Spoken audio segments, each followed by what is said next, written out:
మెట్టపాలెము, అనంతగిరి మండలము, అల్లూరు సీతారామం డిస్టిక్, చిలకలగడ్డ పంచాయతీ.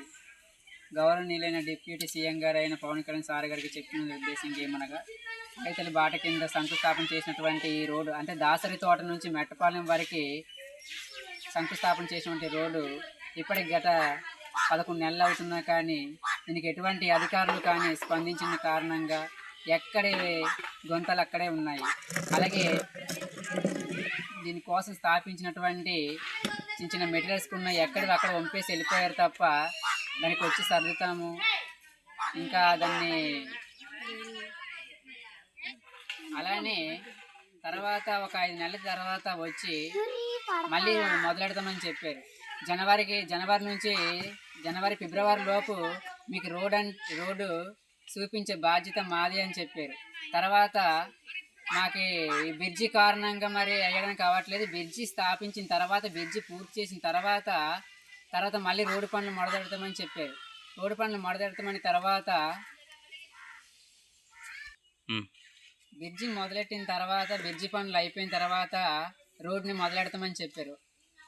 అది బ్రిడ్జి పనులు ఏ విధంగా అయినా ఏదో విధంగా కాంట్రాక్టులు బ్రిడ్జి పని మొదలెట్టారు. కానీ బ్రిడ్జి పని మొదలెట్టిన తర్వాత మళ్ళీ మేము ఫోన్ చేయగా, లేదు ఈరోజు వస్తుంది రేపు వస్తుంది బండి, మేము మొదలెడతాము, మీరు గాబర పడవద్దు అంటున్నారు తప్ప ఇప్పటికీ అలాగే చెప్తున్నారు. 2 నెలలు అయిపోయింది, 3 నెలలు అయిపోయింది. అలాగే గత ఏప్రిల్ 8వ తారీఖు నుంచి ఇప్పటి వరకు మార్చి దగ్గర దాదాపు 21 రోజు అయినా కానీ ఇప్పటికి కిందికి నెల అలానే ఇస్తే వార్తల్లోకి ఇస్తే లేదు వారంలో మొదలెడతామని చెప్పారు. వారంలో మొదలెడతామని తర్వాత మళ్ళీ జే సార్కి ఫోన్ చేస్తామంటే లేదు నెల లాస్ట్లో మొదలెడతామని చెప్పారు. ఇలా ఎన్ని నెలలు ఎన్ని సంవత్సరాలు ఆగాలి? ఇలా ఎన్ని నెలలు ఎన్ని సంవత్సరాలు ఆగుకుంటూ ఇంకా జీవనోపాధిని ఇంకా ఏ విధంగా ముందుకు తీసుకెళ్ళాలి?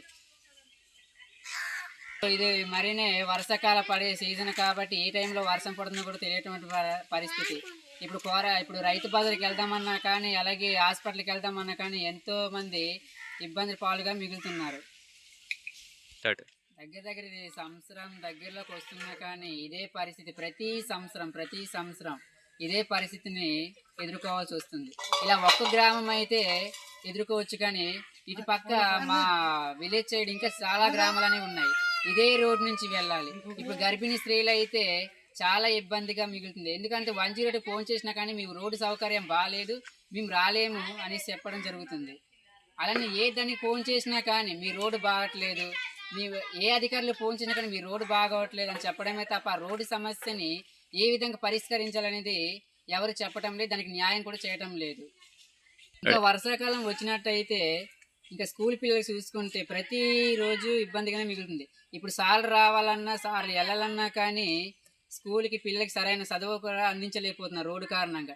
ఏదని అంటేమంటే రోడ్డు బాగోవట్లేదు, మేము రాలేకపోతున్నాం, మా బళ్ళు రావటం లేదు అనేసి సార్లు చెప్తున్నారు. మరి ఇలా అంటే రేపు భవిష్యత్తులో ఎదగబోయే పిల్లలకి ఎంతో చదువుని అందించని విధంగా టీచర్లు తయారవుతారని ఉద్దేశపూర్వకంగా చెప్పడం జరుగుతుంది. ఇప్పుడు కూరగాయలకి విషయంలోకి వస్తే ఇప్పుడు కూరగాయలు పండించిన తర్వాత దాన్ని ఎగుమతిగా వేరే ప్లేస్కి అమ్ముకుందామన్నా కానీ వెళ్ళడానికి చాలా ఇబ్బందికరంగా ఉంటుంది. అంటే రోడ్డు సౌకర్యం లేకపోవడం వలన ఒక కూరగాయని అది పండించుకున్నా కానీ అమ్ముకోలేని పరిస్థితి.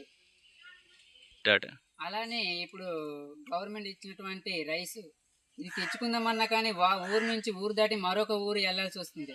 దానికి ఉన్న గవర్నమెంట్ స్పందించి ఏ విధంగా కానీ ఊర్లోకి వచ్చి రోడ్ డెలివరీ చేసేటట్టు గవర్నమెంట్ చూసుకుంటుందని ఆశిస్తున్నాము. ఇప్పటికైనా కానీ గౌరవనీయులైన డిప్యూటీ సీఎం గారు అయిన పవన్ కళ్యాణ్ గారు అలానే కలెక్టర్ సార్ అయినా దీనికి ఇంకా స్పందించి ఏదో విధంగా మా ఊరికి ఆధారాన్ని కల్పిస్తారని కోరుకుంటూ మా హృదయపూర్వక ధన్యవాదములు.